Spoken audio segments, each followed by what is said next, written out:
Ultra Ego, Vegeta's jaw-dropping transformation that takes badassery to a whole new level. That is what we're looking at today.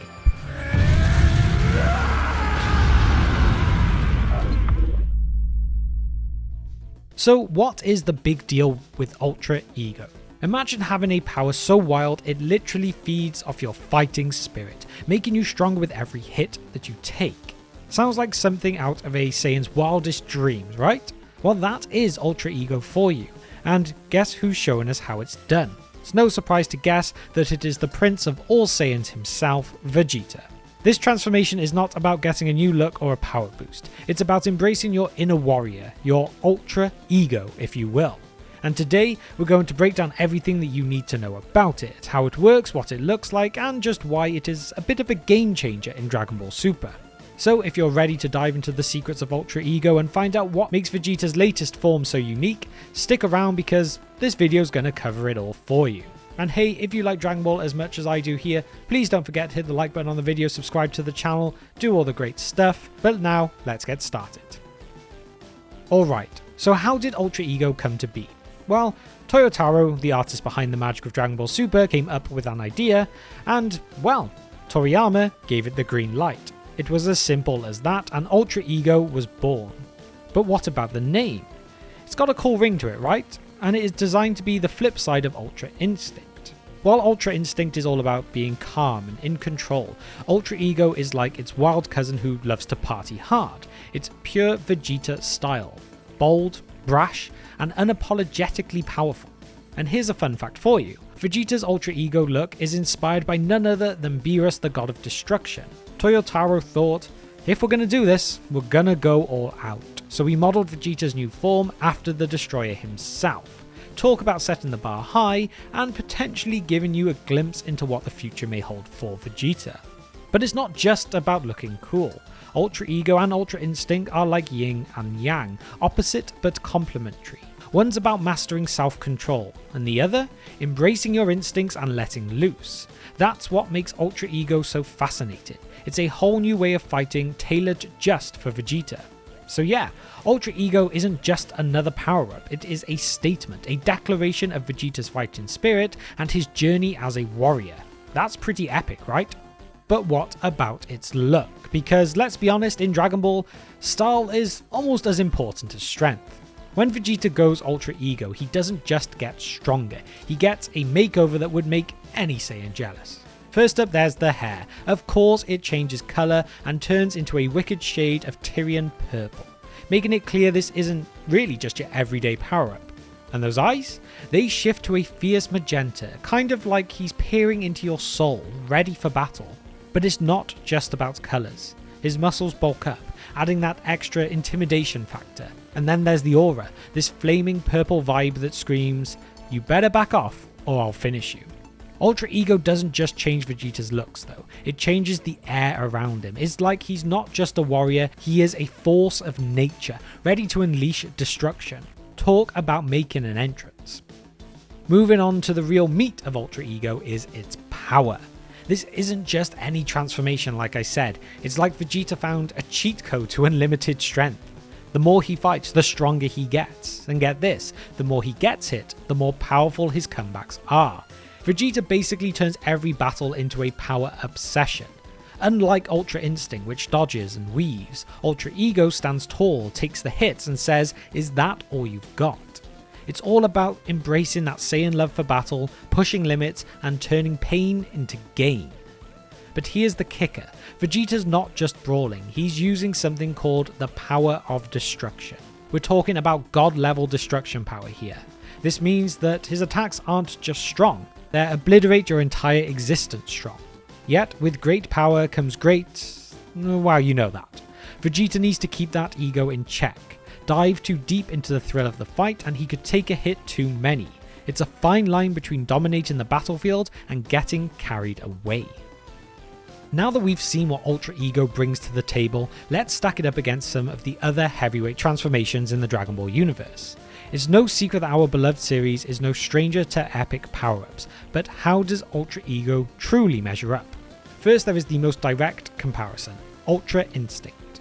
Goku's Ultra Instinct is all about achieving a state of calm, reacting without thinking, and moving effortlessly in battle. It's the pinnacle of martial arts mastery, symbolizing a complete harmony between body and soul. Whereas on the flip side, Ultra Ego thrives on the heat of battle, growing stronger with every hit taken and every punch thrown. It's less about harmony and more about embracing the wild, untamed spirit of combat. Where Ultra Instinct is the serene warrior monk, Ultra Ego is the berserker, thriving in the chaos of combat. Like I said before, it's like his yin to Goku's yang. But let's not stop there. What about with Super Saiyan Blue, with its precise ki control and godly power?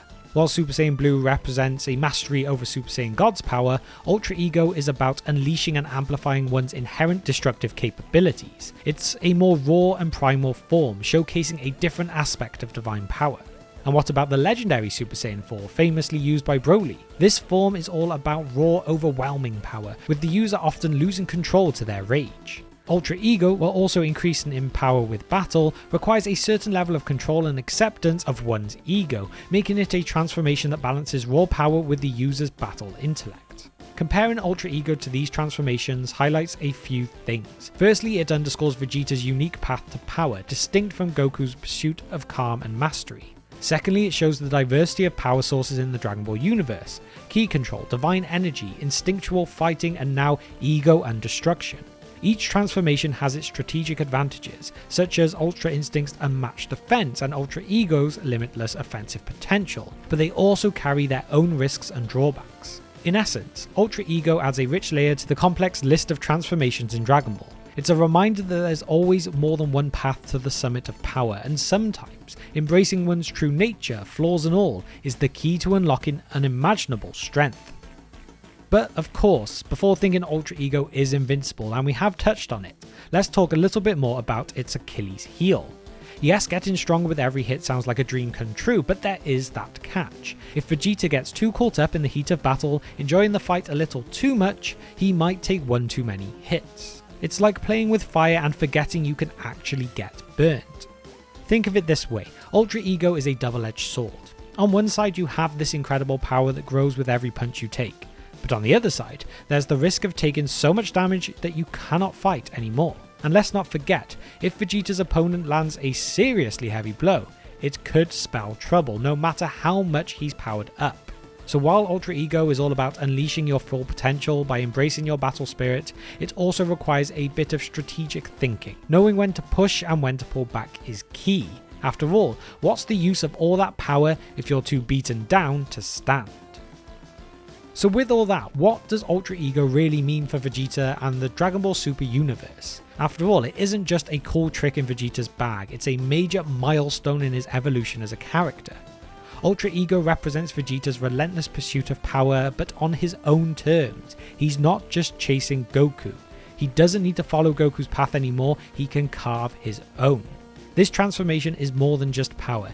It's about Vegeta embracing his identity, his pride as a Saiyan, and his role as a warrior. It's a declaration of his independence, showing that he's not in Goku's shadow, but standing tall as his own person. And that, my friends, is huge for Vegeta's character development. But before we wrap up, what about a couple of fun facts too? Did you know that Ultra Ego's design throws a little nod to the early concept designs of Super Saiyan 3? Yep, those wild hairdos are not just a random choice. And here's a little piece of Dragon Ball history for you. Ultra Ego marks one of the few times Vegeta gets to debut a transformation in the manga before anyone else. Talk about Vegeta's fans' dreams coming true. These tidbits not only add depth to Vegeta's latest transformation, but also connect it to the broader lore and the history of the Dragon Ball series. It's these layers of details and homage to the past that make Dragon Ball Super such a rich and engaging continuation of the Dragon Ball saga. So there we have it, everything that we need to know about Vegeta's Ultra Ego. It's not just a transformation, it is a testament to Vegeta's undying warrior spirit and his refusal to be anything less than the best. Ultra Ego is about power, pride, and pushing beyond limits, even if it means dancing on the edge of danger. So what do you think about Ultra Ego? Is it the ultimate Saiyan transformation, or is it just a risky gamble with power? Let me know all of your thoughts and opinions on this in the comment section down below. And if you've enjoyed this deep dive today, remember, don't forget to like, subscribe, and hit the notification bell so that you never miss out on future adventures. And with that, I will see you all next time.